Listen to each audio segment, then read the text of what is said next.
말이다 라는 제목으로 하나님 말씀 나누겠습니다. 배움은 끝이 없죠. 주변에 연세 드셔서 늦지막히 외국어 공부하시는 분들 보면 참 존경스러운 마음이 듭니다. 학교 다닐 때 다들 고생하면서 공부했던 기억들을 가지고 있을 텐데, 영어 같은 경우는 외국 대학에 입학하기 위해서는 요즘은 코로나 시대라 이제 그런 것이 이제 힘들어졌긴 한데 이제 조금씩 개방이 되겠죠. 토플이라고 하는 시험을 봐야 됩니다. 문법 위주의 시험을 보는데 그걸로 인해서 이제 등급을 매기고 학교 입학을 허락을 해주죠. 근데 그 시험만 있는 것이 아니라 또 실용 영어, 문법은 문법대로 그렇게 하지만 실제 사용하는 언어를 얼마나 잘하느냐. 예전에 제가 직장 다닐 때에 그 당시에는 영어를 잘하는 사람이 많지가 않았어요.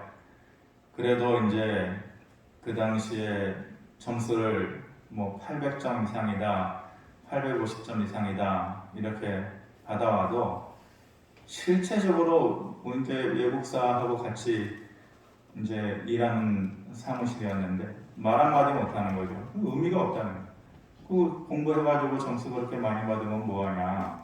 실제적으로 만나가지고 얘기도 못하고 뻥긋뻥긋도 못하고 그러면 무슨 의미가 있느냐. 그래서 실용 영어도 자격증이 있어요. 그래서 문법은 좀 떨어지더라도 실제로 말하는 것을 얼마나 잘하느냐, 그거에 대한 이제 자격증을 주기도 하죠. 한국어도 한국어 능력 시험 있는 거 아시죠? 상급, 2급, 1급 이러는데 제 생각에는 그렇게 되지 않겠지만 제 생각에는 한국어도 실용 한국어 자격증이 주어지면 좋겠다. 아니 무슨 말이냐? 한국 사람으로 태어나가지고 한국말 못하는 사람이 있느냐?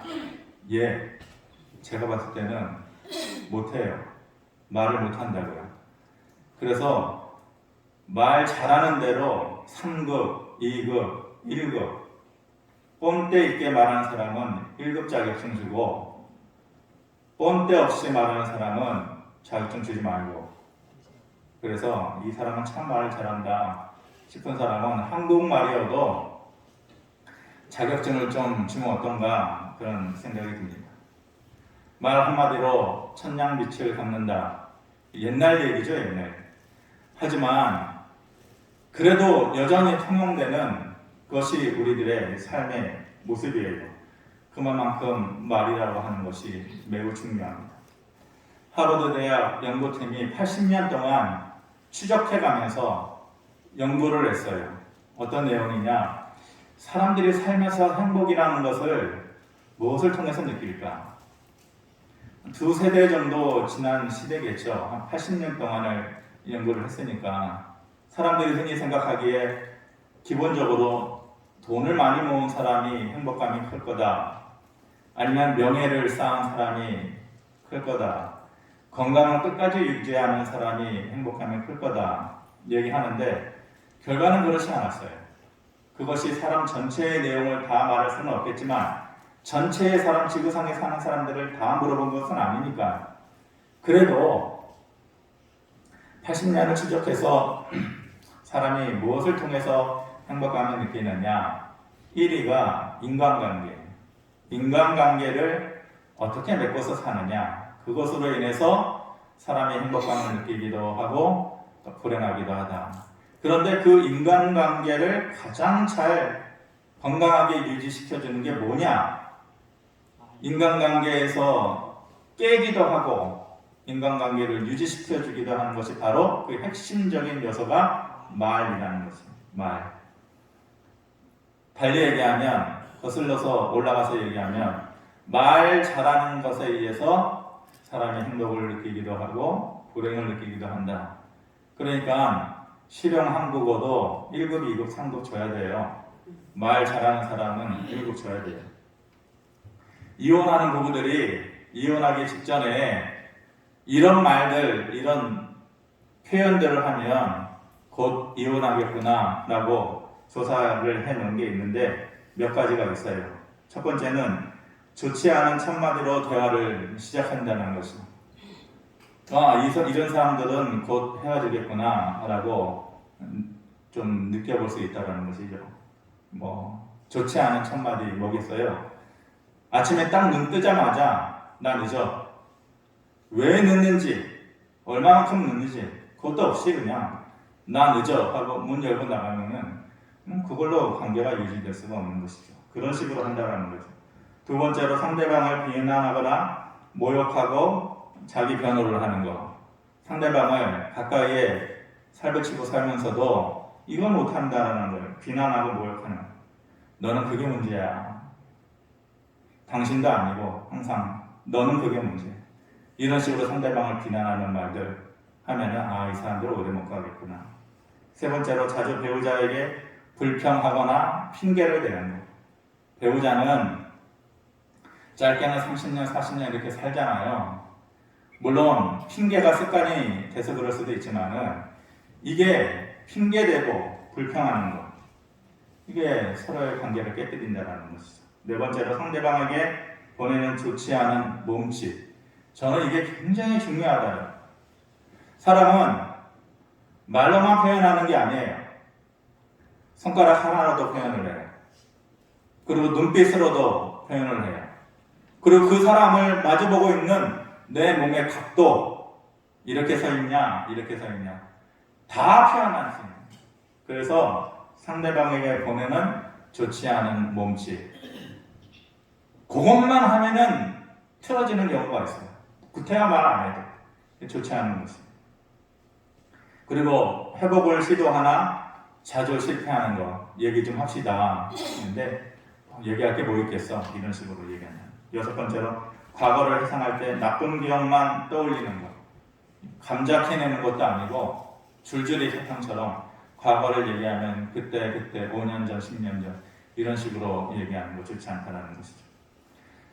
이 말이라고 하는 것이 사람의 마음에 상처를 주고 거리를 생기게 하고 결국은 남남이 되게 한다는 것이죠. 그런데 특히 한국 남자들이 전통적으로 이 말 못하는 것, 남자들은 국가에서 새로운 정부도 되었으니까 말 못하는 남자들은 국가 지원을 해줘가지고 말 잘하는 학원을 좀 보내줘요.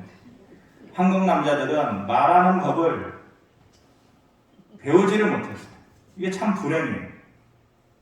말을 배워야 돼요. 저도 말을 참 못하잖아요. 아버지가 말 못하면은 자녀들도 말 못해요. 말을 강하게 하면은 자녀들도 은근히 그걸 배워요. 근데 담임 목사가 말을 거칠고 강하게 하면은 성도들도 배운단 말이에요. 그러니까 제가 말을 좀 배워야겠다 싶어가지고 요즘 공부를 하고 있어요. 아마 급수는 얼마 나올 것 같지는 않아요. 그래서 말 잘하는 강사들의 말을 좀 배우는데 그 사람이 한국 남자가 이렇게 말을 못한다. 그러면서 이런 얘기를 하더라고요. 나름 재밌게 해보려고 할 테니까 호응을 잘 해주세요. 백화점에 옷을 사러 갔는데 남자가 이제 옷 사러 가가지고 여자가 이 옷 입고 저 옷 입고 그러는데 이 유명한 강사가 이제 했던 얘기인데 여자가 2개의 옷을 갖고 와가지고 이제 물어보는 거죠. 여보, 이 보라색 옷이 나한테 어울려? 분홍색 옷이 나한테 어울려? 그러면 한국 남자들 제가 조금 플러스 해가지고 그분의 강의에 조금 플러스 해가지고 4가지 단계, 4가지 반응을 보인다는 거죠. 여기 계신 남자분들 나는 몇 번째 단계에 있나 내 자신을 한번 집어넣어 보세요. 예. 분홍색 옷이 잘 어울려? 보라색 옷이 잘 어울려? 대부분의 한국 남자들 뭐라고 얘기하냐면은 야, 다 잘 어울려. 다 잘 어울려. 다 잘 어울려. 무슨 말이에요? 관심 없다. 관심 없으니까 빨리 사자 해요. 빨리 사자. 이거는 2등이에요. 제가 봤을 때 2등. 2등만 해도 말 잘하는 건데 이런 식으로 표현한다는 것이에요. 3등은 뭐냐? 분홍색이 어울려, 보라색이 어울려. 그러면은 딱 째려보면서 하는 말이 하나만 살아이. 하나만 살아. 두 가지 다 물어보는 것이 벌써 낌새가 이상한 거죠. 이 뻔때 없이 말하는 사람은 3등이에요. 3등. 그러면은 4등. 꼴등은 어떤 식으로 얘기하냐. 제일 말 못하는 사람은 어떻게 얘기하냐. 야, 도대체 몇 시간째냐. 뭐 살아는 말도 안 해. 벌써 2시간째다. 살아는 말도 안 해. 지겹다라는 거죠.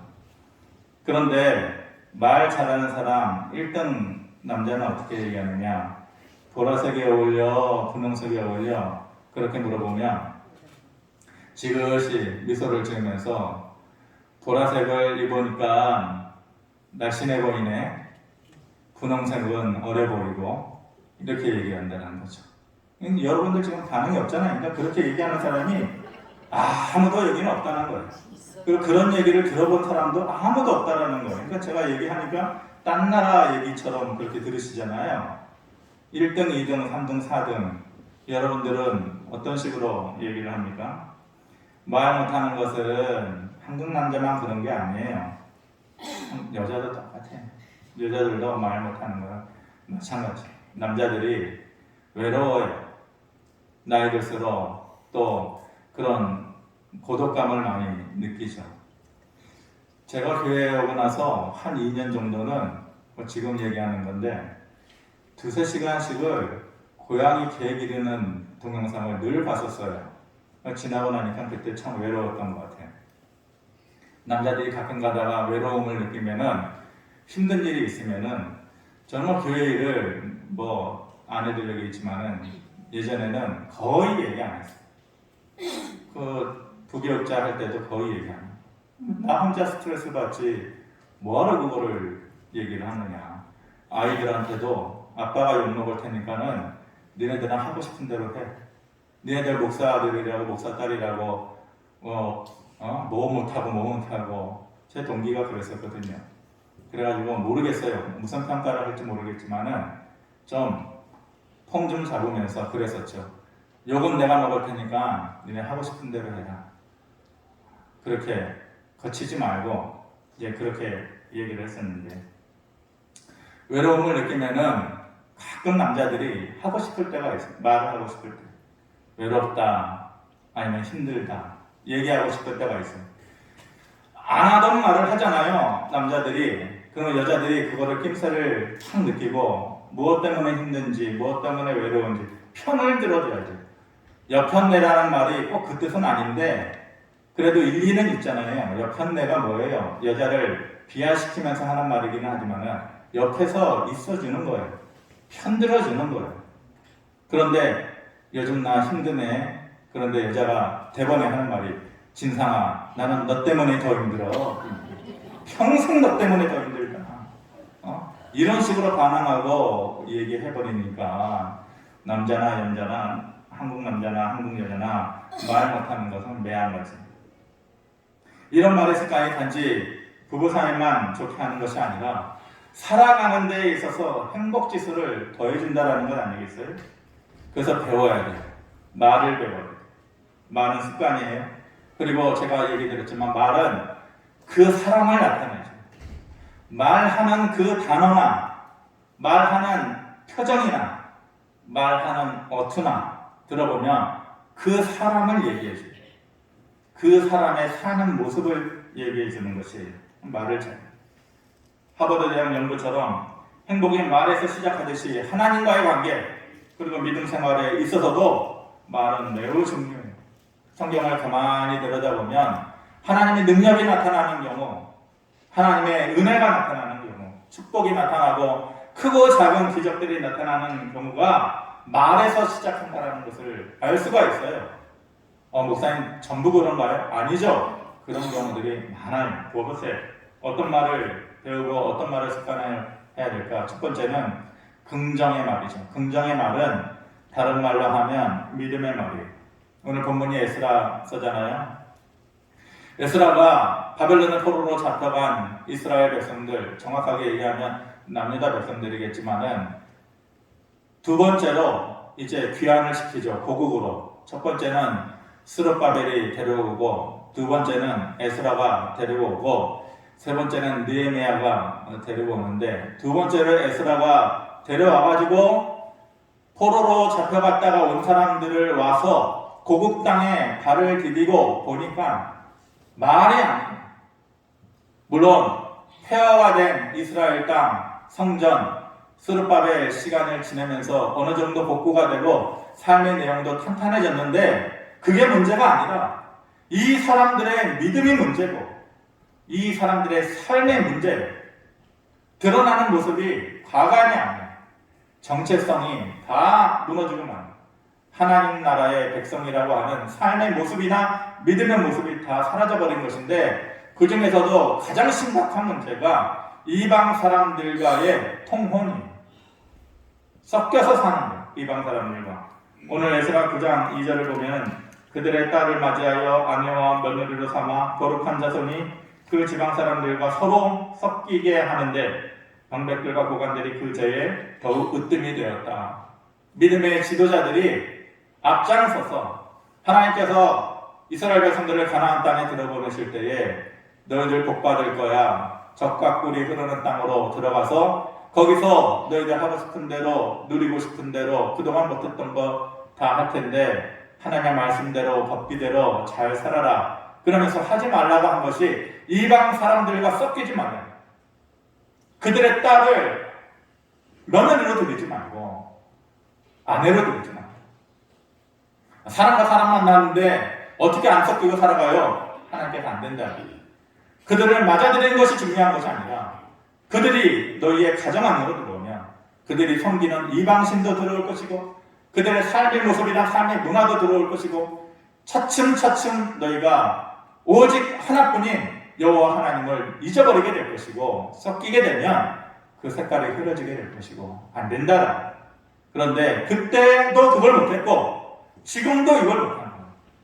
바벨론에 포로로 갔다 잡혀와서 다시 어렵사리 70년 만에 돌아와서 귀환해 봤더니 서로 아내를 주고받고 아들을 주고받고 그렇게 위험성을 가진 믿음의 모습으로 위태위태하게 살아가고 있는 모습을 보면서 에스라가 통곡을 하고 옷을 찢으면서 하나님 앞에서 부르짖죠. 그런데 무슨 일이든지 혼자 하는 거 힘들어요. 그 에스라의 모습을 보면서 동조해주는 사람이 있었어요. 다행인 것이죠. 특별히 말씀 앞에 떠는 자가 있었다. 에스라가 자기들의 범죄 사실을 얘기하고 잘못된 것을 얘기할 때에 소수의 사람들이 말씀 앞에 떨었다.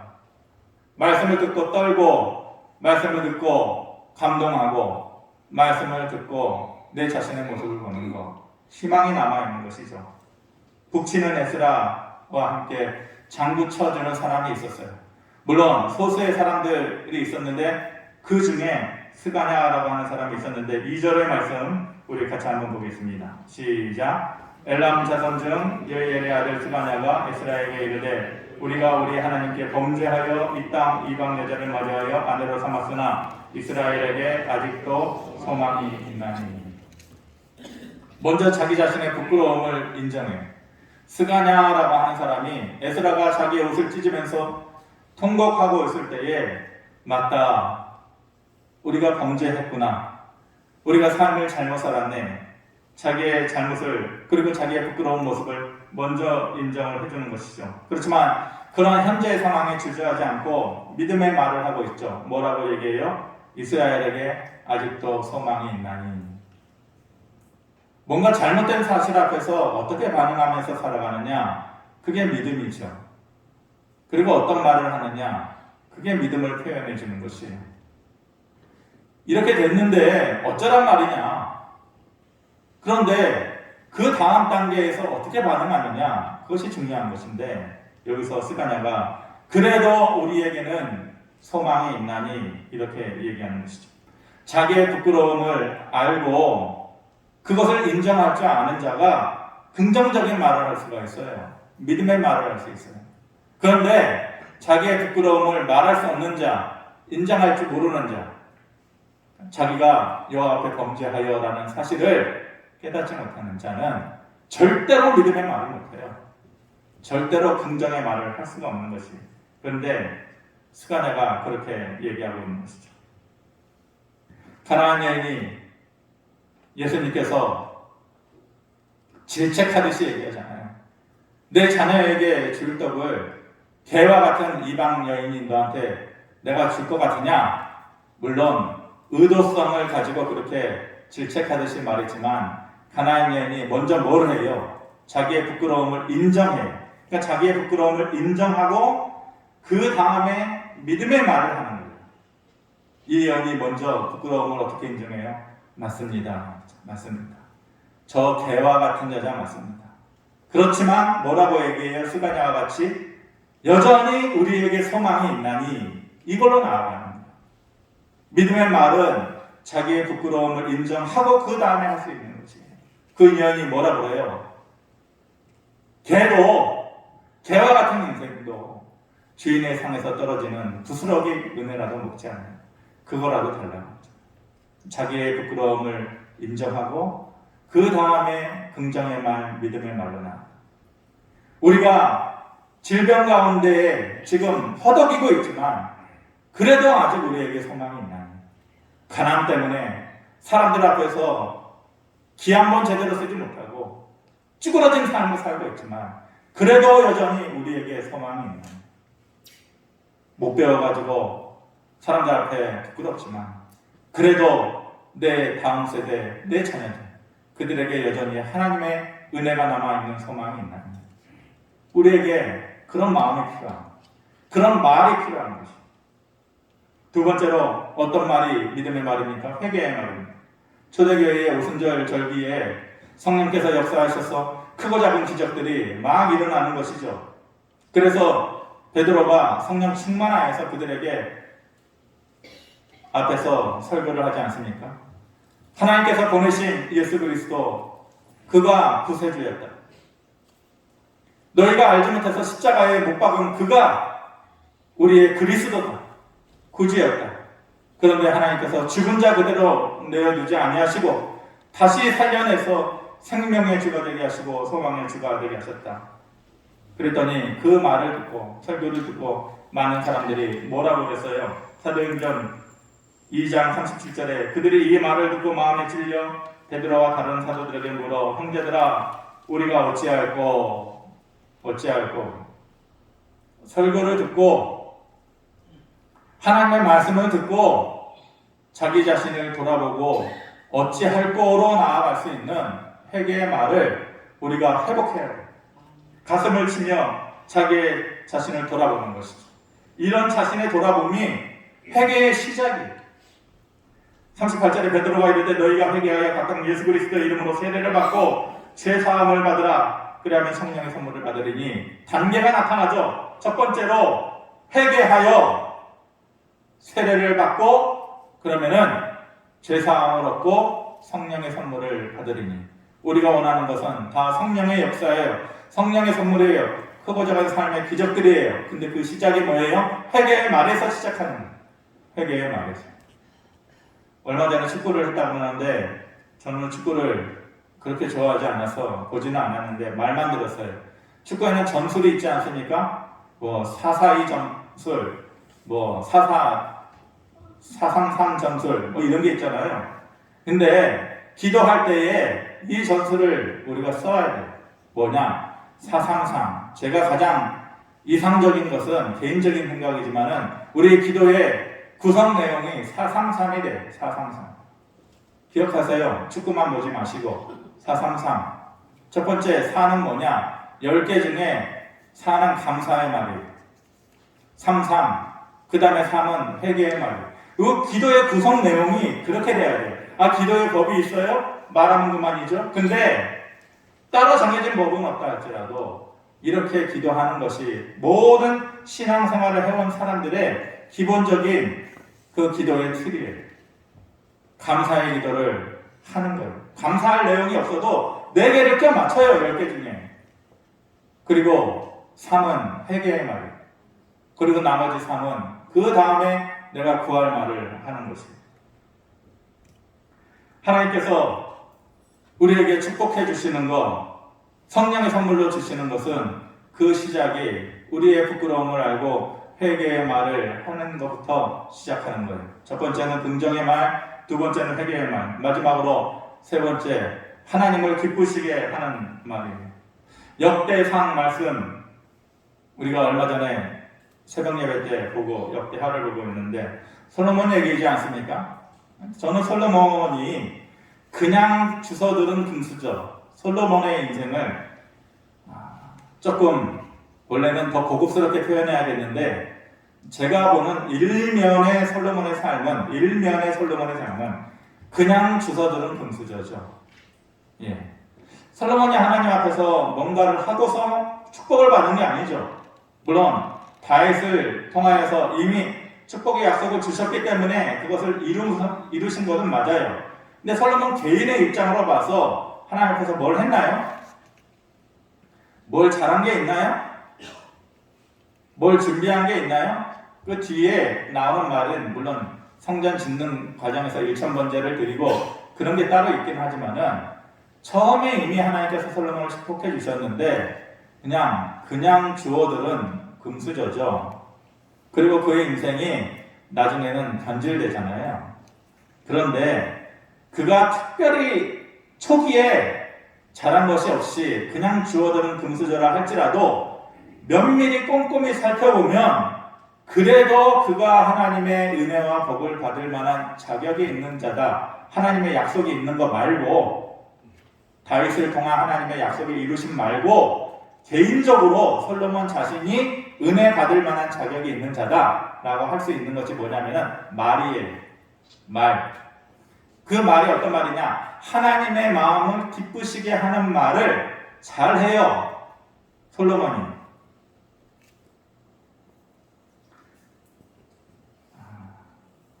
성전 건축을 이제 하나님께서 다윗에게 허락하지 않고 솔로몬에게 허락을 해주셨는데 역대하 2장 6절에 보면은 누가 능히 하나님을 위하여 성전을 건축하리요 하늘과 하늘들의 하늘이라도 주를 용납하지 못하겠거든 내가 누구이기에 어찌 능히 그를 위하여 성전을 건축하리요 그 앞에 분향하려 할 따름이다.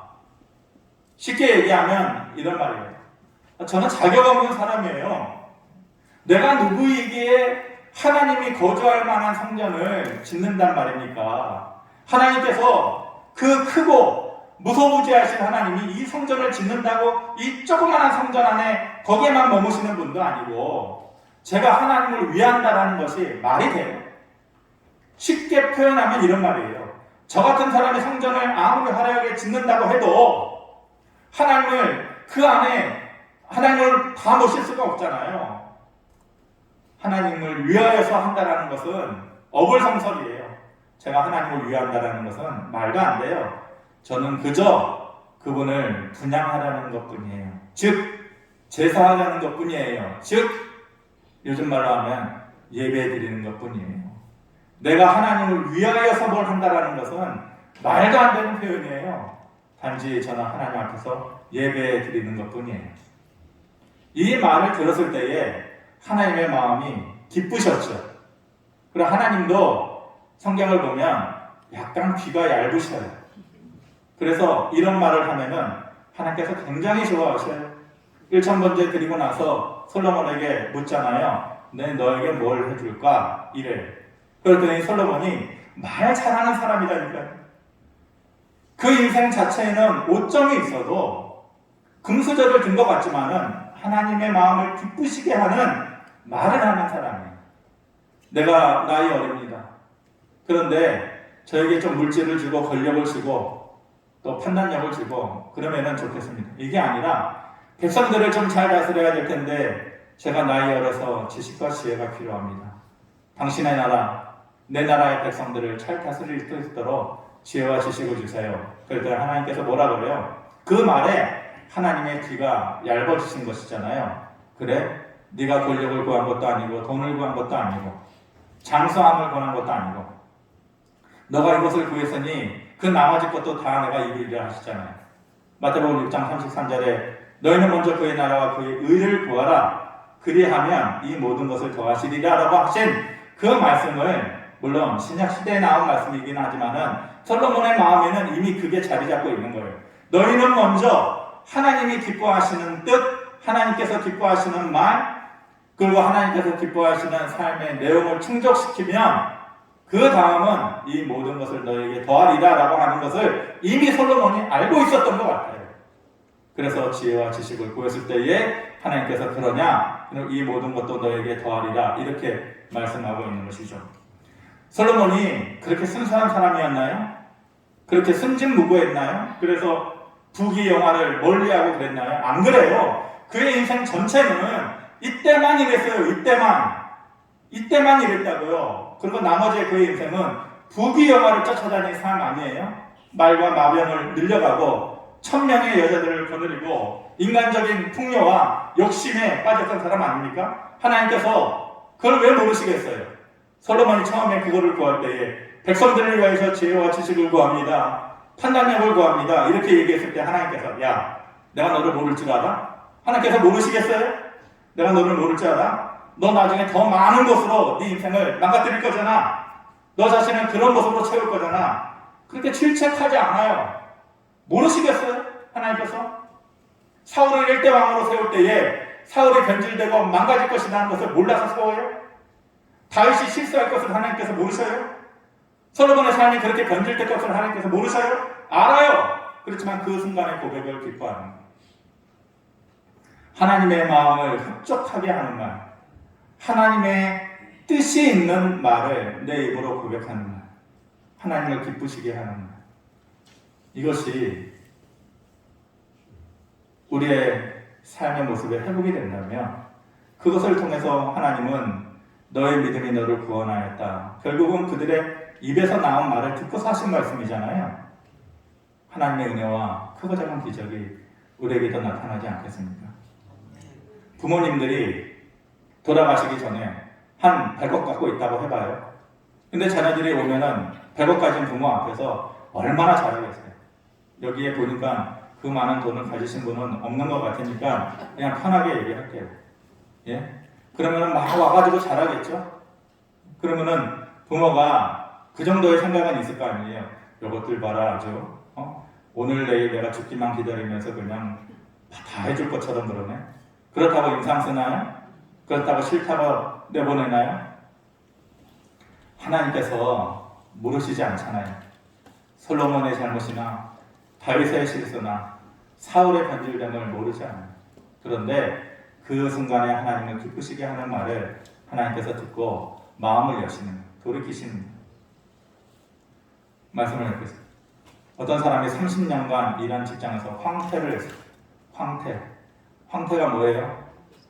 황당하게 이제 퇴출을 당하고 퇴직을 하게 된 것이죠. 마음의 충격이 컸어요. 도대체 30년 동안 일한 직장에서 어떻게 이럴 수 있어? 그렇게 막 마음이 분노의 마음이 드는데 고쳐먹기 시작했어요. 마음을. 야, 30년이나 이 회사가 나를 먹여줬네. 이 회사에 있으면서 내 자녀들 잘 키웠네. 돌아게 생각해 보니까 사람이 어떤 식으로 생각하느냐가 참 중요한 거예요. 고맙고 감사하더라는 것이에요.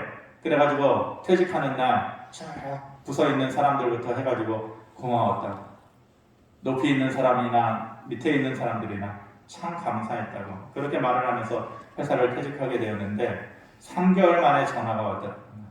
누구누구요? 도대체 당신이 떠나고 나서 회사가 돌아가지 않는다. 미안한데 다시 와서 회사에서 일해줄 수 없냐고 이렇게 얘기하잖아요. 만약 그 사람이 황당하게 퇴직당한 것에 분노의 마음을 품고서 말 한마디 안 하고 아니면 거칠은 말로 회사를 나갔다면 어떻게 됐을까요? 링컨 대통령이 이런 말을 했어요. 나에게 자신이 하는 말을 자랑하는 사람을 내 곁에 두고 싶다. 노래하면서 일하는 사람을 내 곁에 두고 싶다. 그 대통령이 그런 사람을 곁에 두고 싶다. 그런 사람에게 기회를 주고 싶다. 자기 자신에 대해서, 일에 대해서 자랑하는 사람, 그러면서 노래하는 사람. 이것이 여러 가지 말을 표현하고 있는 거죠. 함축하고 있는 거예요. 하나님도 똑같다라고 봐요. 하나님도 우리가 우리의 믿음을 자랑하고 하나님 앞에서 내 스스로 기뻐하고 하나님을 기뻐하시게 하는 말을 하는 자 곁에 두고 싶어 하죠. 솔로몬은 허점이 많은 사람이었어요. 근데 하나님께서 그의 손에 금수저를 들려주신 것은 하나님의 약속이기도 하셨지만은 그의 입술의 말이 참 고급스럽고 귀해요.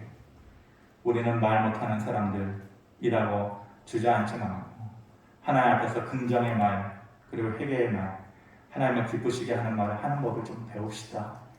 저도 좀 노력하고 여러분들도 좀 노력하고 그래서 그런 말을 할 줄 아는 사람은 한 걸음씩 나아가는 거예요. 불평불만하는 사람은 뒷걸음질 칠 수밖에 없어요. 내 자신의 모습을 우리가 돌아볼 수 있게 되기를 바랍니다.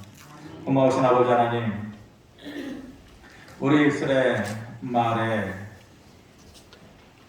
하나님의 축복을 담은 하나님의 기적을 담은 말을 우리 입술에 심게 하시고 그것을 때때로 표현하게 하시고 하나님의 마음을 부족하게 하고 주변에 있는 사람들에게 희망이 되어주는 그런 삶을 살 수 있도록 인도하시기를 원합니다. 불평하고 원망하는 삶이 내 자신을 후진하게 만든다는 것 늘 기억하고 회개의 말, 긍정의 말, 하나님을 기쁘시게 하는 말을 내 삶에 채울 수 있도록 도와주시옵소서. 예수님의 이름으로 기도하옵나이다.